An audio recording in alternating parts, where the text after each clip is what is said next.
Hey guys, my name is Hap and this is the Thunder, Tier 6 Russian Collector Heavy Tank. And well, this is gonna take a while to explain. I actually don't know if I like the tank or not. Yeah, I am aware this is a first for me. I always told you folks if I liked the tank or not in the past. The Thunder is that an indecisive machine. It has some good things going for it, but then it also has some really big drawbacks that make me really think about the tank itself and its behavior instead of just its statistics and performance. It's the only way I'll be able to decide on the tank being good or not. And well, the gun is what makes me feel so indecisive. On one hand, it packs a good punch with good penetration and all the good stuff is there. On the other hand, the gun is grossly outweighed by the downright insanely long reload and the really poor accuracy.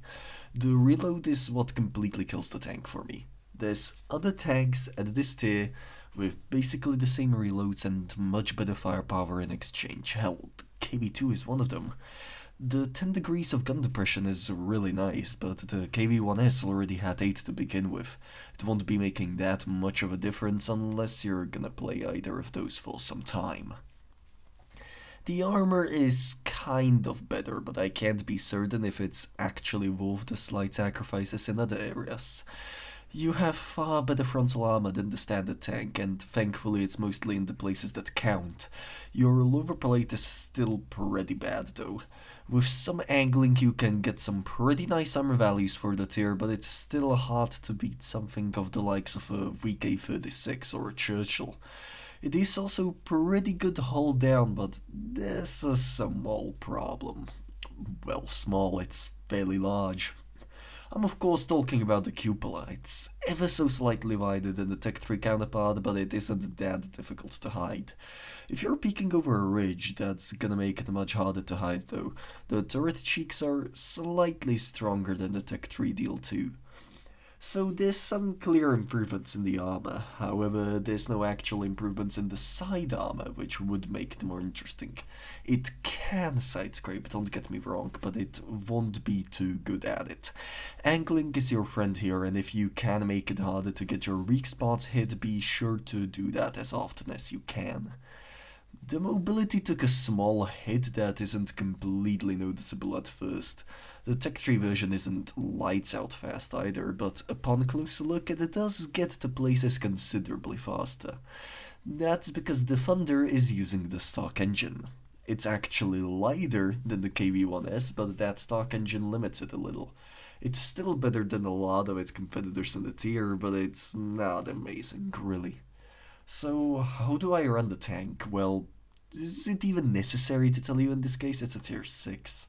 It's kind of the standard affair. Gun rammer, improved modules, optics, gun link drive, either enhanced armor or assembly, then the engine accelerator, then of course the vertical stabilizer, and then I'd consider the toolbox and consumable delivery system. So, the pros of the Thunder. Good alpha, workable armor, and, well, great gun depression. The cons: poor gun handling, very long reload, low HP for heavy, and insufficient firepower, and it also suffers in an up tier. So, what do I mean by insufficient firepower? Well, let's picture KV-2 for example. It reloads for like 21 seconds, and its alpha is enough to take out a single tier 5 with one shot, or even enough to eliminate a tier 6.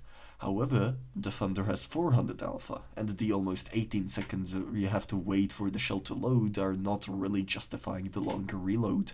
The KV-1S has a slightly shorter reload. Very, very, very, very slightly. And that is still somewhat manageable for some odd reason, I really can't explain it. But with this tank, you can struggle to even average 1300 damage. So, would I recommend the Thunder if it ever arrives again? The answer will have to be, well, sadly no. The tank is either pretty satisfying to drive, or it will frustrate the hell out of you, and usually the latter will happen. While the mobility is acceptable and the armor can be worked with, the gun really only has the 400 alpha and 10 degrees of gun depression going for it. That's not really enough to make a compelling package.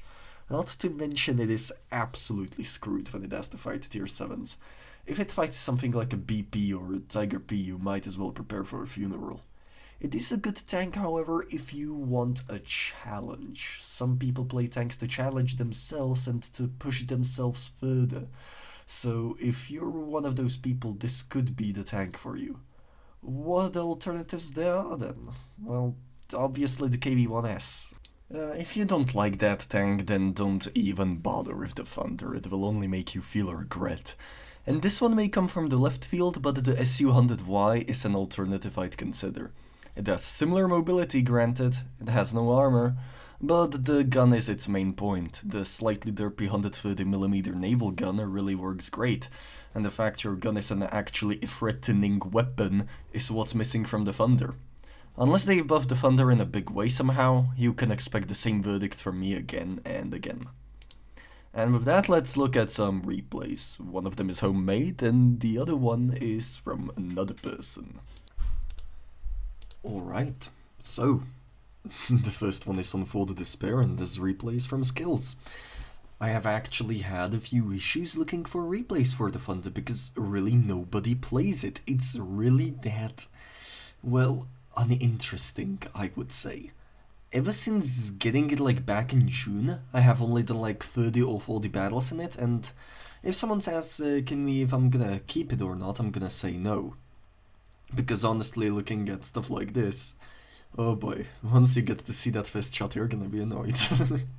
Because what you usually want from a premium or a collector is to be fun, quirky, interesting, worthwhile, and most of all consistent. This thing isn't consistent. It either has a match where it's gonna hit every single shot and it's gonna do 3k damage and it's gonna completely clean house, or you're just gonna miss every single shot for like the first 5 minutes and then you're gonna do 3k like Skills does in this match. But honestly, if anyone would ever ask me if I would keep this thing, I would say no. I'm gonna sell it, I'm gonna get 500 gold. I guess I'm just gonna buy a camo for the photo or something, I don't know.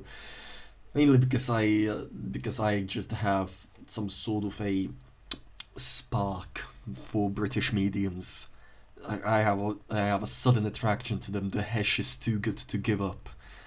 But this, I can live without this, no problem. If I want a derpy 122, I just take an IS or something, I don't know. I have a 252U, I have an IS-2SH, I have an IS-5. I really don't need another tank like this. I already have plenty of those as it is. Would you need one of these tanks though? That is the question. I would say you probably don't. Mainly because it's just, it's really uninteresting.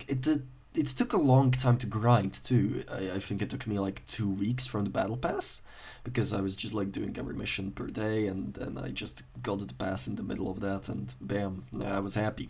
I even got the tank, and then I equipped it all the way to the vertex stabilizer, and then I realized, oh, it's painfully uninteresting. Oh, I can't average anything in it. Oh no.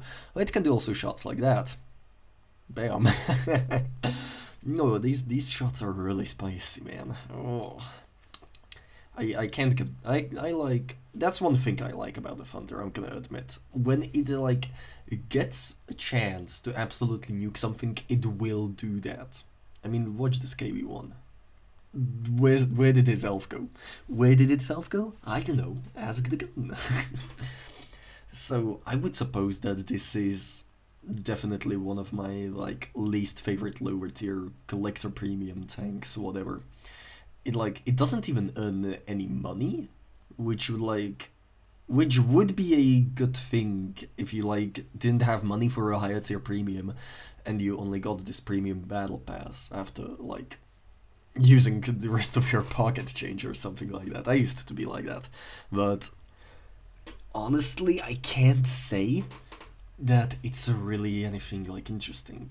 I think the only reason that people have went for it is because of the decals that change when you just move faster, which are kind of nice, I have to admit that, but that isn't a reason to get a tank.